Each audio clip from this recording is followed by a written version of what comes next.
ভাইরে এখন আর পুরনো টায়ার ফেলে দেয় না। দেখেন এই ভাইয়ের অভিজ্ঞতাটা দেখেন। পুরনো একটা টায়ারের সুন্দর করে এক পাশ গোল করে কাইটটা উঠাইয়া ফালাইয়া দিল ভাইরে। তারপর টায়ারটাকে দেখেন পাও দিয়ে হাত দিয়ে ধইরা উল্টাইয়া সুন্দর করে ভাঁজ করে ফেললো ভাইরে। এখন কিন্তু একটা ছোট্ট একটা পাত্রের মতন হয়ে গেছে। দেখেন বড় টায়ারের ভিতরে যে পর্দার মতন থাকে তার পর্দার একটা অংশ সুন্দরভাবে দেখেন নিয়ে আসছে। আসার পর সেটাকে কাইটটা গোল করে নিতে আসে। দেখেন যেই টায়ারটাকে কাইটটা সুন্দর করে উল্টাই এনেছে সেই টায়ারটার মাঝখানের অংশটুকু যে বড় একটা ফাঁকা অংশ থাকে সেটাকে আটকানোর জন্য দেখেন কাঁটা দিয়ে মানে তার কাঁটা দিয়ে সুন্দর মতন ভাবে চাইরো তারে মারিয়া আপনার সেই ফুটাটা বা সেই বড় ফাঁকা জায়গাটা সুন্দরভাবে আটকাই নিতে আসছে। দেখেন সুন্দরভাবে আটকাই নেওয়ার পর এটা কিন্তু একটা পাত্রের মতন হয়ে গেছে। দেখতে খুবই সুন্দর লাগতেছে। এটা তো একটা পাত্রই তৈরি করতেছে। দেখেন কিভাবে সুন্দর মতন ধরুনি লাগাই হেলাইলো। সত্যি অসাধারণ। ধরুনিটা লাগানোর জন্য দেখেন সেও কিন্তু ওই টায়ারই ব্যবহার করছে। তারপরে দেখেন এটাকে সুন্দরভাবে রং টং লাগাইয়া সত্যি একটা কালার নিয়ে আসছে অসাধারণ। আবার দেখেন সেটার ভিতরে রং দিয়া একটা ফুলের ডিজাইন দিতে আসছে।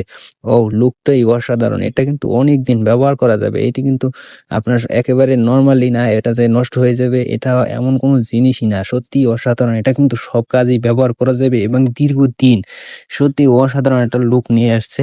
দেখতেই চমৎকার লাগতেছে এই রংগুলো করার পরে। সত্যিই অসাধারণ ও স্মার্ট পদ্ধতি। আপনি কি আগে জানতেন পুরোনো টায়ার দিয়ে এভাবে একটা জিনিস তৈরি করা যায়? সত্যিই অসাধারণ স্মার্ট লাগতেছে।